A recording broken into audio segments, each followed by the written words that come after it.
there and welcome back to Mommy Hates Cooking. Today I'm going to show you how to make this grilled salmon on your pellet grill, or you can also make this in a traditional grill or a Ninja Foodi Grill as well. It's going to work the same way, either way you go.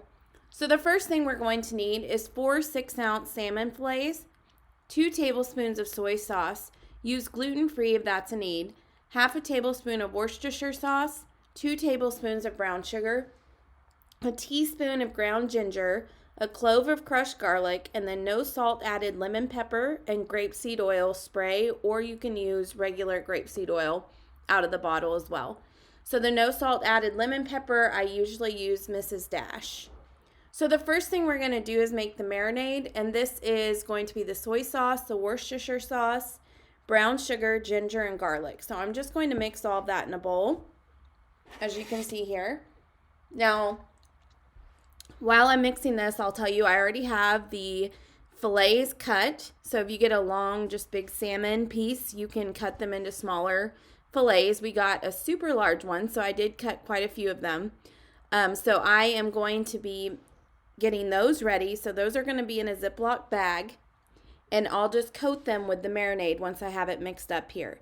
Now the marinade can be coated over the salmon for 2 or more hours. So if you want to prep this in the morning, leave to work and come back, your meat will be all ready to go. And you can go ahead and cook it as soon as you get in from work or wherever you are during the day. So this is going to be a thicker marinade once the sugar is all mixed in there. So I'm getting the garlic in and crushing that. And then I'm just going to whisk it all together. And once it's whisked together, I'll pour it right into the Ziploc bag with the salmon that is already in there. So I am going to find my whisk and get this all whisked up, and then I'm just going to pour it right in that bag. And I like to use Ziploc bags, and then usually when I put it in the fridge, I go ahead and put it in a pan too, just to make sure nothing leaks. So I have it in the bag. I did use a couple bags for this because, as I said, we got a very large one, so I had to cook quite a few of these. So I have this in the bag, and I'm just making sure that all of it gets fully coated and mixed around there. And then I am going to let it sit in the fridge for about 2 or more hours to soak in. And again, as I said, you can leave it in there all day if you want. It's totally up to you. Really, the longer the better because it really gets a good flavor.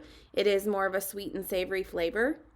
So once that is done, I'm going to go ahead and remove the salmon and coat them with the lemon pepper and just let them rest for about 5 minutes.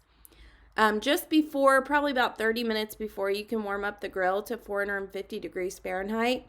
So while this is being done here, my grill is warming up as well. So I'm going to go ahead and finish coating these. I've got the grill warming up. So while that is warming up, we also like to use grapeseed oil to coat the grill. You can either use spray or the oil out of the bottle.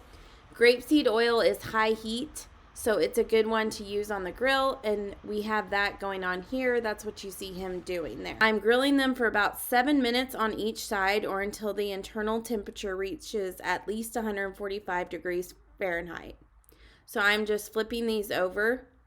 And usually about 5 to 7 minutes is good. You want the salmon, the meat, to just kind of flake easily with a fork. And you do need to be careful when flipping them so that you don't lose some of the meat there. So I've got those finished up. And once they're done, you're ready to serve them. So they only take about 7 minutes.